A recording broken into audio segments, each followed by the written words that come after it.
বাচ্চারা মুখরোচক কিছু খেতে চাইলে ঝটপট এইরকম একটা রোল রেসিপি বানিয়ে দেন। নিরামিষের দিনে কি খাবেন চিন্তা করছেন? কি ভাবছেন যে নিরামিষের দিনে কি করা যায়? তাহলে ঝটপট এইরকম একটা রোলের রেসিপি তৈরি করে নিন। সম্পূর্ণ নিরামিষ। তো এই রেসিপিটা তৈরি করার জন্য আমি প্রথমে একটা কাঁচা আলু নিয়েছি, আর এই কাঁচা আলু দিয়েই কিন্তু আমি আজকে এই রোল রেসিপিটা তৈরি করব। তো এখানে দেখুন একটা গ্রেটার নিয়েছি, আর গ্রেটারের যে সাইডটা একটু মোটা সেই সাইডটা দিয়ে এই আলুটাকে খুব সুন্দর করে গ্রেট করে নিচ্ছি। আর একটু জল নিয়েছি, যাতে আলুগুলো যখন গ্রেট করব ওই জলের মধ্যে থাকলে আলুটা কালো হয়ে যাবে না, নচেত কিন্তু এটা আলুটা লাল হয়ে যায়, বা কোনো কোনো সময় বেশিক্ষণ থাকলে আলুটা কালোও হয়ে যায়। তার জন্য জলের মধ্যে থাকলে কিন্তু আলুটা বেশ ভালো থাকবে। তো এইভাবে একটা আলু দিয়ে কিন্তু আমি আজকে এই সম্পূর্ণ রেসিপিটা তৈরি করব। তো একটা আলুকে দেখুন, কাঁচা আলুকে সম্পূর্ণ এইভাবে ঝিরিঝিরি করে গ্রেট করে নিচ্ছি। আর সম্পূর্ণ আলুটা দেখুন এখানে কিন্তু আমার গ্রেট করা হয়ে গিয়েছে। তো নমস্কার বন্ধুরা, আমি মুনমুন কিচেনে আপনাদের সবাইকে স্বাগত। প্রতিদিনের মতো দেখুন আজকে এসেছি আবার একটা নতুন রেসিপি নিয়ে। তো আলুটাকে আমি কিন্তু দুবার তিনবার জল পাল্টে পাল্টে ধুয়ে নিয়েছি, আর একটা ছাঁকনির মধ্যে এইভাবে চেপে চেপে আলুর মধ্যে থেকে যে এক্সট্রা জলটা রয়েছে সেই জলটা কিন্তু বার করে দিচ্ছি। তাহলে আমার রেসিপিটা তৈরি করতে খুব সুবিধা হবে। আপনারাও এইটা ফলো রাখুন যে আমি কিভাবে এই রেসিপিটা তৈরি করছি। তো সম্পূর্ণ জলটা কিন্তু চেপে চেপে বার করে দিয়েছি। আর একটু বাঁধাকপি নিয়েছি, সেই বাঁধাকপিটাকে ঠিক এই রকমভাবে ঝিরিঝিরি করে কেটে নিয়েছি। যেহেতু আমি নিরামিষ রেসিপি তৈরি করছি, তার জন্য প্রথম থেকে শেষ পর্যন্ত আপনারা দেখুন। এটা যে নিরামিষ পদ্ধতিতে তৈরি হচ্ছে এটা কেউ বিশ্বাসই করবে না, অপূর্ব সুন্দর খেতে। তা এখানে দেখুন আমি নিয়ে নিয়েছি একটা ননস্টিক কড়াইয়ের মধ্যে সামান্য অল্প পরিমাণে তেল, আর ওই তেলটার মধ্যে দিয়ে দিলাম সামান্য অল্প পরিমাণে একটু হিং, আর দিয়ে দিয়েছি 1 চামচ মতো গোটা জিরে। হিংটা অবশ্যই দেবেন, হিংটা স্কিপ করবেন না, তাহলে কিন্তু পারফেক্টভাবে এই নিরামিষ রোলটা তৈরি হবে না। তো এইভাবে হিং আর গোটা জিরেটাকে খুব ভালো করে একটু লালচে করে ভেজে নেব। তারপরে গ্রেট করে রাখা যে আলুটা সেটা কিন্তু দিয়ে দিলাম। এবারে খুব ভালো করে এইভাবে কিন্তু আলুটাকে নাড়াচাড়া করে ভেজে নিতে হবে। তো প্রথমেই আলুটা ভাজতে কিন্তু খুব একটা বেশি সময় লাগবে না, কারণ আলুটা যেহেতু ঝিরিঝিরি করে কোচানো, খুব তাড়াতাড়ি কিন্তু আলুটা সেদ্ধ হয়ে যাবে। তো নিরামিষের দিনে অবশ্যই এইভাবে রোলটা বানিয়ে দেখবেন, খেতে সত্যিই খুবই সুন্দর লাগে। সামান্য একটু অল্প পরিমাণে লবণ, একটু পরিমাণে হলুদ দিলাম, আর দিয়ে দিলাম সামান্য অল্প পরিমাণে একটু গুঁড়ো লঙ্কা, আর দিয়ে দিয়েছি 1/2 চামচ মতো ধনিয়া গুঁড়ো। এর থেকে আর বেশি কিছু এখন উপকরণ লাগবে না। এবারে গুঁড়ো মশলাটাকে আলুর সঙ্গে দিয়ে খুব ভালো করে নাড়াচাড়া করে ভাজা ভাজা করে নেব, যাতে গুঁড়ো মশলার একটা কাঁচা গন্ধ থাকে সেই গন্ধটা যাতে চলে যায়। তার জন্য গ্যাসের ফ্লেমটা লো টু মিডিয়াম ফ্লেমে রেখে এই মশলাটাকে আলুর সঙ্গে খুব ভালো করে ভাজা ভাজা করে নিচ্ছি। আর এখন দেখুন আলুটা কিন্তু অনেকটা পরিমাণে মজে গিয়েছে, যেহেতু আমি লবণটা দিয়ে দিয়েছি তার জন্য। তো এবারে কেটে রাখা যে বাঁধাকপিটা, সেই বাঁধাকপিটাও এখন এর মধ্যে দিয়ে দিলাম। তো আপনারা চাইলে আপনাদের পছন্দ মতো এখানে যে কোনো অন্য কোনো সবজি অ্যাড করতে পারেন, তাতে কিন্তু কোনো সমস্যা নেই। তো বাঁধাকপিটাকে দিয়ে আবারও ভালো করে নাড়াচাড়া করে এইভাবে ভেজে নিতে হবে। আর যেহেতু লবণ আগে থেকেই দেওয়া আছে, বাঁধাকপিটা কিন্তু খুব তাড়াতাড়ি মজে যাবে, আর খুব তাড়াতাড়ি দেখবেন সেদ্ধও হয়ে যাবে। খুব ভালো করে এই জন্যে নাড়াচাড়া করতে করতেই দেখুন বাঁধাকপিটা অনেকটা পরিমাণে কমে গিয়েছে, কারণ যেহেতু লবণটা দেওয়া আছে। এই পর্যায়ে দেখুন নাড়াচাড়া করে খুব ভালো করে আমি কিন্তু মশলার সঙ্গে এই বাঁধাকপিটাকে কষিয়ে নিচ্ছি। তো সম্পূর্ণ রেসিপিটা দেখবেন, রেসিপিটা কোথাও স্কিপ করবেন না, তাহলে কিন্তু আপনারা পারফেক্টভাবে এই রোলটা বানাতে পারবেন না। তো এখানে দেখুন একটু সামান্য অল্প পরিমাণে জল দিয়ে দিলাম, 1/2 কাপের মতো, কারণ যেহেতু বাঁধাকপিটা একটু পরে দিয়েছি যাতে খুব তাড়াতাড়ি সেদ্ধ হয়ে যায়, তার জন্য 1/2 কাপ জল দিয়ে এটাকে ঢাকনা দিয়ে রেখে দিলাম। তাহলে খুব তাড়াতাড়ি এই বাঁধাকপিটা সেদ্ধ হয়ে যাবে। বাঁধাকপিটা কিন্তু খুব তাড়াতাড়ি সেদ্ধ হয়ে গিয়েছে, যেহেতু আমি একটু জল দিয়ে ঢাকনা দিয়ে দিয়েছিলাম। এবারে এর মধ্যে যে এক্সট্রা জলটা রয়েছে নাড়াচাড়া করে কিন্তু একদম শুকনো শুকনো তৈরি করতে হবে। তো তার আগে এর মধ্যে আমি একটা উপকরণ অ্যাড করে দেবো, দিয়ে দিচ্ছি সামান্য অল্প পরিমাণে গুঁড়ো করে রাখা ভাজা বাদাম। মানে বাদামটাকে আগে আমি ভেজে নিয়েছিলাম, তারপরে হামানদিস্তাতে গুঁড়ো করে নিয়েছি। অবশ্যই এই বাদামটা দেবেন, তাহলে কিন্তু খেতে ভালো লাগবে, কারণ যেহেতু আমি এটা সম্পূর্ণ নিরামিষভাবে তৈরি করছি রোলটা, এখানে বাদামটা দিলে খেতে বেশ ভালো লাগবে। তো এবারে দেখুন বাদামটা দিয়ে আবারও নাড়াচাড়া করে আমি কিন্তু স্টাফিংটা এখানে তৈরি করে নিচ্ছি। এই পর্যায়ে দেখুন খুব সুন্দরভাবে স্টাফিংটা তৈরি হয়ে গিয়েছে। এক্সট্রা যে এর মধ্যে জলটা ছিল একদম শুকনো শুকনো হয়ে গিয়েছে, পারফেক্ট পারফেক্টভাবে এখন কিন্তু পুরটা আমার তৈরি হয়ে গিয়েছে। এবারে এই পুরটাকে তুলে একটা প্লেটের মধ্যে নিয়ে নিচ্ছি, যাতে এই পুরটা খুব তাড়াতাড়ি ঠান্ডা হয়ে যায়।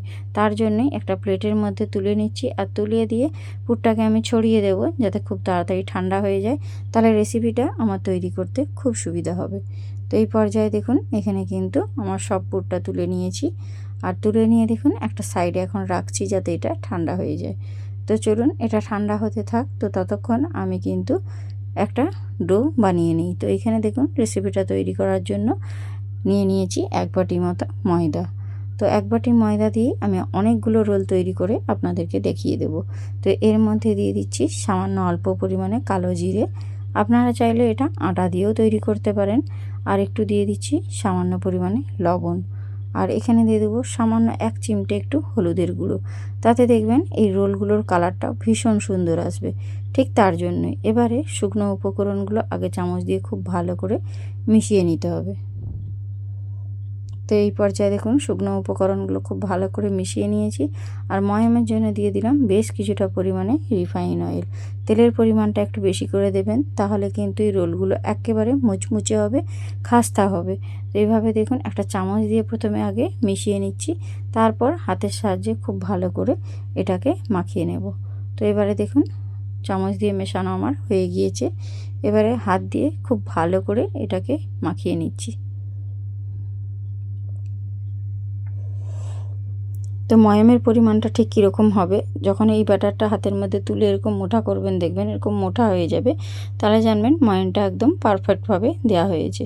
তো এখন ময়ামটা দেওয়ার পর এবারে অল্প অল্প করে এর মধ্যে জল দিয়ে দেবো। জলটা কিন্তু কুসুম গরম জল দেবেন, কারণ যে কোনো ময়দার রেসিপি যদি কুসুম গরম জল দিয়ে তৈরি করেন তাহলে দেখবেন পারফেক্টভাবে এটা তৈরি হবে, একদম নরম তুলোর মতো হবে। তো এই পর্যায়ে দেখুন অল্প অল্প করে আমি জল দিয়ে কিন্তু এই ময়দাটা মেখে নিচ্ছি। একসঙ্গে বেশি জল দিতে যাবেন না, তাহলে কিন্তু এটা ডোটা নরম হয়ে যাবে, তখন পারফেক্টভাবে এই রোলগুলো তৈরি হবে না। তার জন্যে আপনারা একটু অল্প অল্প করে জল দিয়ে ডোটা মেখে নেবেন। সাধারণত যখন রুটি পরোটা তৈরি করি ঠিক সেইভাবেই কিন্তু এটাকে তৈরি করে নিতে হবে। তো এখন দেখুন খুব সুন্দর করে আমার ময়দাটা মাখা হয়ে গিয়েছে। ময়দাটা আমি আবারও ঠেসে ঠেসে একটু মেখে নিচ্ছি। তো এখন দেখে বুঝতে পারছেন যে কত সুন্দরভাবে ময়দাটা মেখেছি, খুব নরমও নয় আর খুব শক্তও নয়। এবারে এই ডোটাকে আমি কিন্তু ওপর থেকে একটু তেল বুলিয়ে নেব, যাতে এটা শুকনো না হয়ে যায়। তো তেলটা বুলিয়ে এটাকে কিন্তু ঢাকনা দিয়ে রেস্টে রেখে দেব 5 মিনিট মতো। রেস্টে রাখলেই হবে। তো এখানে দেখুন আমি 5 মিনিট মতো রেস্টে রেখে দিয়েছিলাম। 5 মিনিট পর ফিরে আসছি, দেখুন একদম নরম হয়েছে পারফেক্টভাবে। আর যেহেতু কুসুম গরম জল দিয়ে মেখেছি সত্যিই খুবই নরম হয়েছিল। এবারে আবারও একটু ঠেসে ঠেসে আমি ময়দাটাকে মেখে নিচ্ছি। মেখে নিয়ে এখান থেকে একটু ছোট্ট ছোট্ট করে লেচি কেটে নেব। ঠিক লুচি যেভাবে তৈরি হয় সেই রকম সাইজেরই কিন্তু এখানে লেচিগুলো তৈরি করতে হবে। খুব বেশি বড় বড় লিচি করার কোনো দরকার নেই। লিচির সাইজটা দেখে আপনারা নিশ্চয়ই বুঝতে পারছেন যে কীরকম সাইজের এগুলো তৈরি করতে হবে। তো এখানে দেখুন আমার সবকটা লিচি কিন্তু সুন্দরভাবে তৈরি করা হয়ে গিয়েছে। তো 1 বাটি ময়দা দিয়ে দেখুন কতগুলো রোল তৈরি করা যাবে। এবারে এগুলোকে কিন্তু হাতের সাহায্যে সুন্দর করে গোল গোল করে পাকিয়ে নিতে হবে। যখন আমরা রুটি পরোটা তৈরি করি ঠিক এইভাবেই করে থাকি, আপনারাও ঠিক এইভাবেই তৈরি করবেন। তো এখানে দেখুন সবকটা কিন্তু আমার পাকানো হয়ে গিয়েছে। এবারে রোলগুলো তৈরি করে নিই ঝটপট। আমি একটা লেচি বেলুন চাকির উপর দিয়ে দিয়েছি, আর বেলুন চাকিতে একটুখানি তেল বুলিয়ে নিয়েছিলাম। তার জন্য আমার এগুলো বেলার জন্য কোনো রকম তেল বা কোনো রকম আটার গুঁড়ো ময়দার গুঁড়োর প্রয়োজন হচ্ছে না, এমনিই কিন্তু এগুলো বেলা হয়ে যাচ্ছে। আর আপনাদের যদি একটু সমস্যা হয় অবশ্যই আপনারা ময়দার গুঁড়ো বা আটার গুঁড়ো দিয়ে বেলে নিতে পারেন। তো এটাকে দেখুন একদম পাতলা করে বেলে নিয়েছিলাম। এবারে এখান থেকে একটুখানি আমি টমেটো সস নিয়েছি একটা বাটিতে, সেই টমেটো সস অল্প পরিমাণে দিয়ে এর উপরে কিন্তু এইভাবে বুলিয়ে দিতে হবে। ছোট বাচ্চারা তো প্রায়শই বায়না করে, বিকেল হলেই বলে যে কি খাবো কি খাবো। তো তখন আপনারা ঝটপট এরকম তৈরি করে নিতে পারেন। নিরামিষের দিনেও কোনো রকম চিন্তা করার দরকার নেই, এইভাবে বানিয়ে দেখবেন, খেতে ভীষণ ভালো লাগে। তো এবারে যে আমি পুরটা তৈরি করে রেখেছিলাম, এখন পুরটা ঠান্ডা হয়ে গিয়েছে। তো মিডিল বরাবর এরকম একটা সাইড থেকে দিয়ে দিয়েছি। দিয়ে এরকম দুটো সাইড এরকম মুড়ে নিতে হবে। আপনারা মোড়ার পদ্ধতিটা লক্ষ্য রাখুন, তাহলেই বুঝতে পারবেন যে আমি কিভাবে তৈরি করছি। এবারে সামনের দিক থেকে এইভাবে আমি মুড়ে একদম রোলটা পারফেক্টভাবে তৈরি করে নিচ্ছি। যেহেতু এখানে টমেটো সস দেওয়া আছে, তার জন্য এখানে কোনো রকম খুলে যাওয়ার ভয় থাকবে না, পারফেক্টভাবে রোলগুলো কিন্তু সেট হয়ে যাবে। একই রকমভাবে আমি আবারও একটা তৈরি করে দেখিয়ে দিচ্ছি। দেখুন, এগুলো যখন বেলছি তখন কোনো রকম আটার গুঁড়ো, ময়দার গুঁড়ো বা তেলের প্রয়োজন হচ্ছে না, এগুলো এমনিই সুন্দর বেলা হয়ে যাচ্ছে। তো এরকম পাতলা করে আগে প্রথমে লুচির মতো করে বেলে নেবেন, তারপরে একটু টমেটোর সস ওপর থেকে এইভাবে বুলিয়ে দেবেন।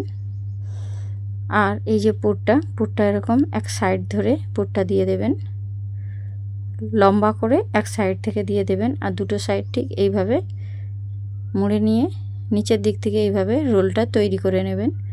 বানানো খুবই সোজা, যে কেউ বানিয়ে নিতে পারে। একবার যদি দেখেন আপনারা অবশ্যই এটা ঝটপট তৈরি করে নিতে পারবেন। এইভাবে বাকি যতগুলোই রয়েছে সবগুলোই আমি তৈরি করে নিয়েছিলাম অফ ক্যামেরাতে। এখন দেখুন এগুলো কিন্তু আমার সবগুলো তৈরি হয়েছে। এবারে গ্যাসের উপর আমি একটা কড়াই বসিয়ে দিয়ে তার মধ্যে দিয়ে দিয়েছি বেশ কিছুটা পরিমাণে রিফাইন অয়েল। আর তেলটা খুব ভালো করে ধোঁয়া ওঠা গরম হয়ে গেলে তৈরি করে রাখা একটা একটা করে রোল ওই গরম তেলের মধ্যে দিয়ে দিতে হবে। তো একসঙ্গে সবগুলো ভাজা যাবে না, আমি কিছু কিছু করে কিন্তু 2 স্টেপে এগুলো ভেজে নেব। তো দেওয়ার সাথে সাথেই নাড়া দেবেন না, কড়াটাকে ধরে এইভাবে ঘুরিয়ে নিলে সমস্ত তেলটা যখন লেগে যাবে তাহলে দেখবেন খুব সুন্দর মুচমুচে হয়ে এগুলো ভাজা হবে, আর উল্টাতে পাল্টাতেও সুবিধা হবে। একটুও ভেঙে যাবে না, জড়িয়ে যাবে না, খুলে যাওয়ার কোনো রকম ভয় থাকবে না। এগুলো দেখুন উল্টে পাল্টে কিন্তু খুব সুন্দর করে লালচে করে আমি ভেজে নেব। আর এগুলো যখন ভাজবেন গ্যাসের ফ্লেমটা লো টু মিডিয়াম ফ্লেমে রেখে এগুলো ভাজবেন, তাহলে ভেতর থেকে খুব সুন্দরভাবে ভাজা হয়ে যাবে। তো দেখুন হালকা হালকা কালার আসতে শুরু করে দিয়েছে।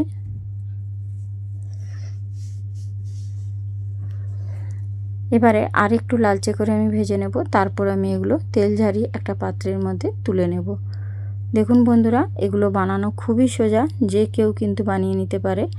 এখানে দেখুন আমার 4টে মতো রোল সুন্দর করে ভাজা হয়ে গিয়েছে, দেখতে কতটা ভালো লেগেছে। এবারে এগুলোকে কিন্তু আমি তুলে একটা পাত্রে নিয়ে নিয়েছি। তো এই যে এটা সম্পূর্ণ নিরামিষ, কেউ বুঝতেই পারবে না। নিরামিষের দিনেও আপনারা খুব সহজেই এগুলো তৈরি করে নিতে পারবেন। এবারে বাকি যে কটা রয়েছিল সেগুলো একই রকমভাবে আমি ভেজে নিচ্ছি।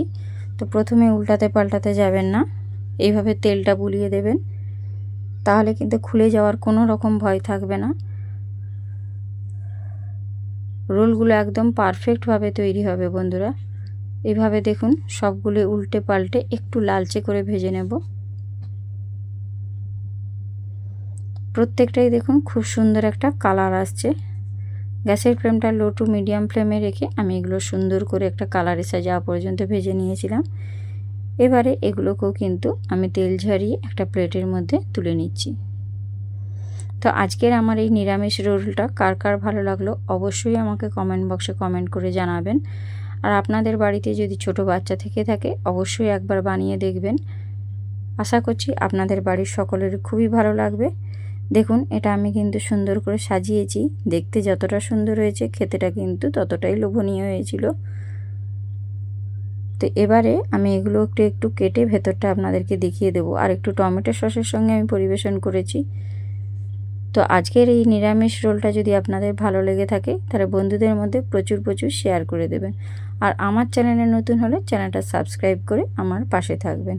আর বেল আইকনটা প্রেস করে দেবেন যাতে নোটিফিকেশান সবার আগে আপনার কাছে পৌঁছায়। তো আজ আসি বন্ধুরা, টাটা, বাই বাই।